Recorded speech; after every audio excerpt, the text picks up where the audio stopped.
Hey people, so we're coming to you from Kingston, Jamaica. We got here Wagwan. Wagwan. We got here Saturday, and we just wanted to come on and talk a little bit about our experience coming in and traveling. I know lots of folks are restless, wanting to get out and about and travel. So you started off in New Orleans, and you want to talk about what happened next? New Orleans to Miami, and Miami to Montego Bay. When we arrived in Jamaica, I think there was a little bit of a backlog because 3 planes landed at the same time.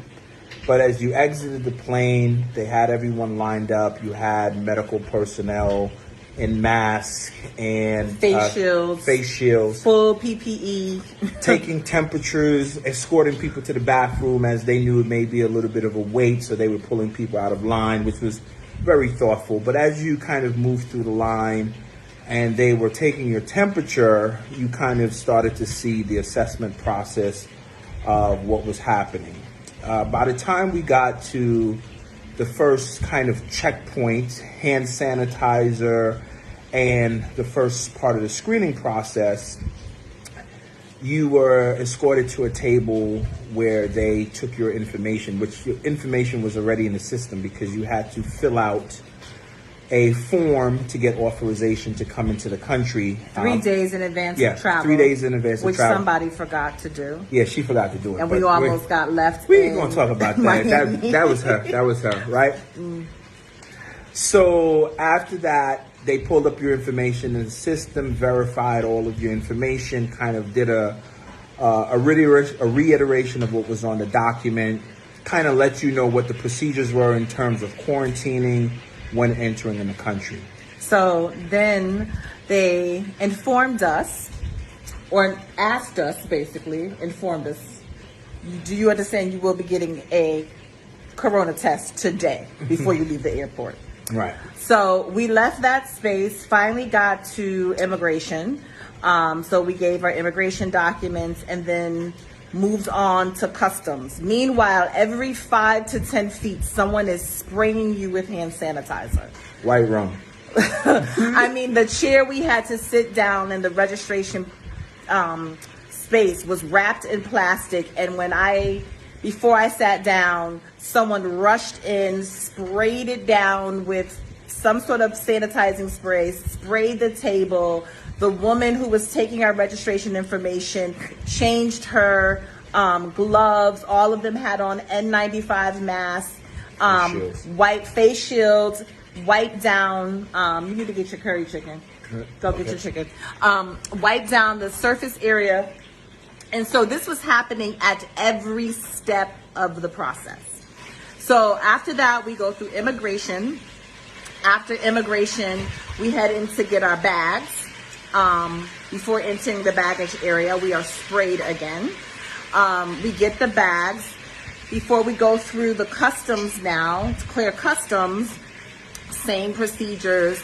Meanwhile, we have had a mask on continuously. Continuously, everybody has masks. Every person deboarding the plane has a mask. Everyone we are interacting with, at the very least, has a mask, but most of them have full PPE, including face shields.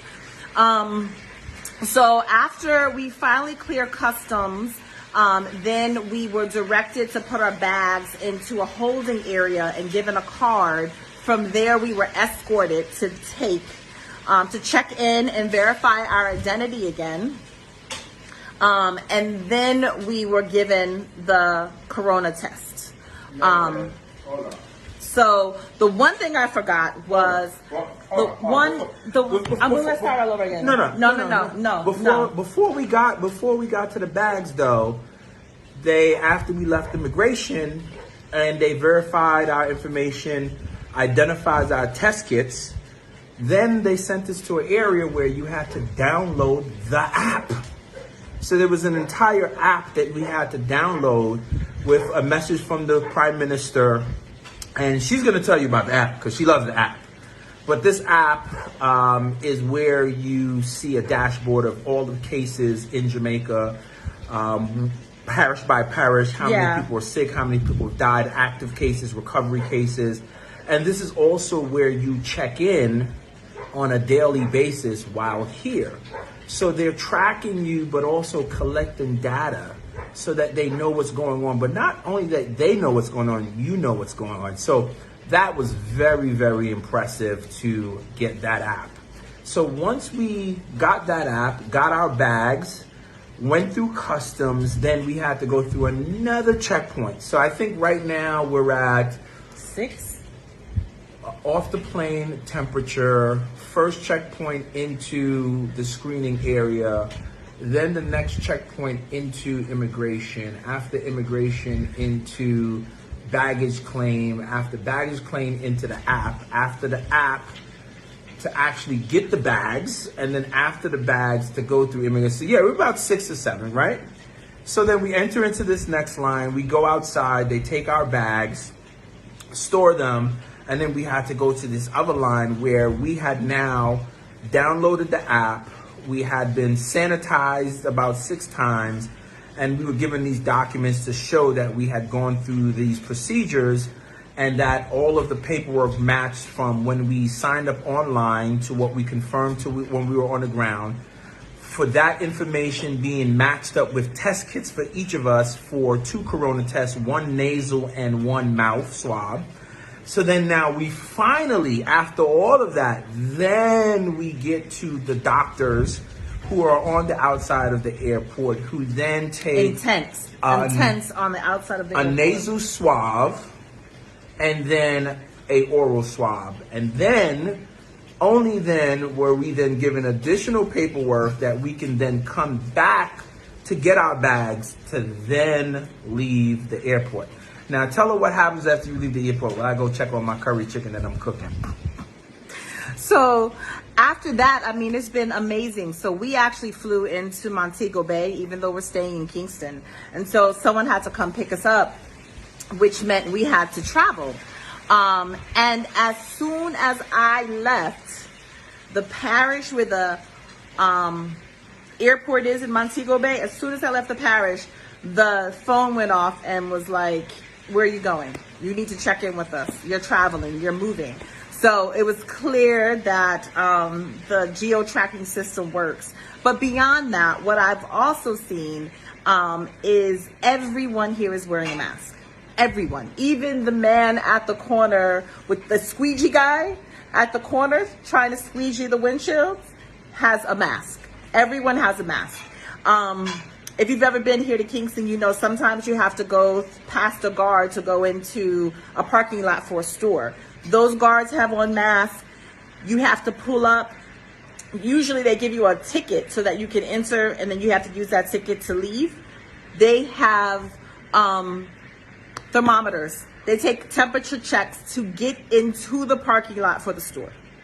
When you get to the store, there's guards on the outside sanitizing you before you can enter a store, making sure you have on a mask, opening the door so you don't have to touch the door handle. And this has been our consistent experience, which is just night and day. And something we really wanted to come on and share, as we know a lot of folks are contemplating travel and is it safe? I will tell you the most unsafe part of our journey here was while we were in the United States. I have never felt safer about a situation. I know folks might have concerns around privacy, etc., and data and all of that. But if that meant that almost 150,000 people in the United States didn't have to die, I think I give up some privacy for a little while to ensure that folks will live through this pandemic. The other thing I really want to say about this is arrogance. This is arrogance. When the packet of information that we received from the Jamaican government, you can look on it and see a lot of it is World Health Organizational information that they white labeled for Jamaica, right? They put, Black people on it. They made it, adapted it for a Jamaican audience, but the back of it shows the information came from the World Health Organization. So just like Jamaica took the test from the World Health Organization, they also took materials, they took guidelines, they took protocols and put those things in place. And that's exactly why you see them having 10 deaths. And so what's ironic to me is we talk about Jamaica as a third world country.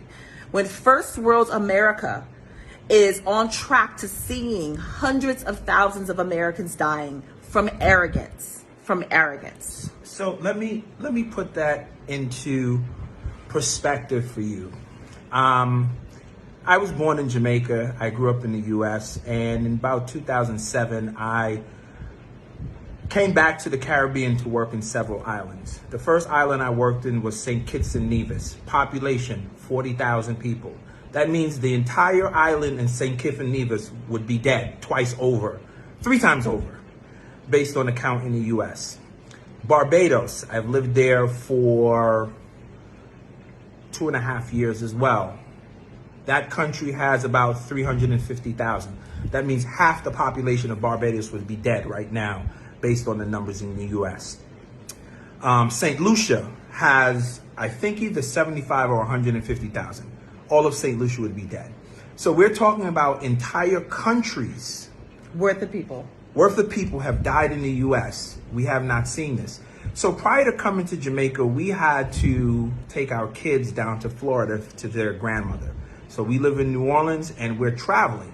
So as we traveled through Mississippi, Alabama, Florida, and we had to stop, I thought I was in a twilight zone because it was like nothing had ever happened. No one was wearing masks, people were out.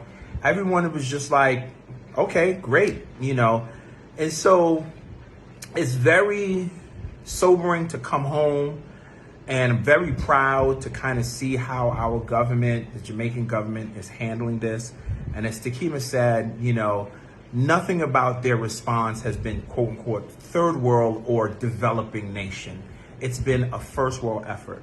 And if we had even half the intentionality of what they had, I mean, think about what happened when our American citizens were coming back to the U.S. and just stuck in the airport. Nothing was done to kind of see where they were at, how to screen them, how to properly figure out where they're going and if they were infected. It's just a shame. It's just a shame. So anyway, we recorded this because we want this to be shared, especially amongst Black folks. Don't let folks tell you that our countries are inferior. We are the most intelligent people, and this is an example of putting Black intelligence to work to make sure Black people live and thrive.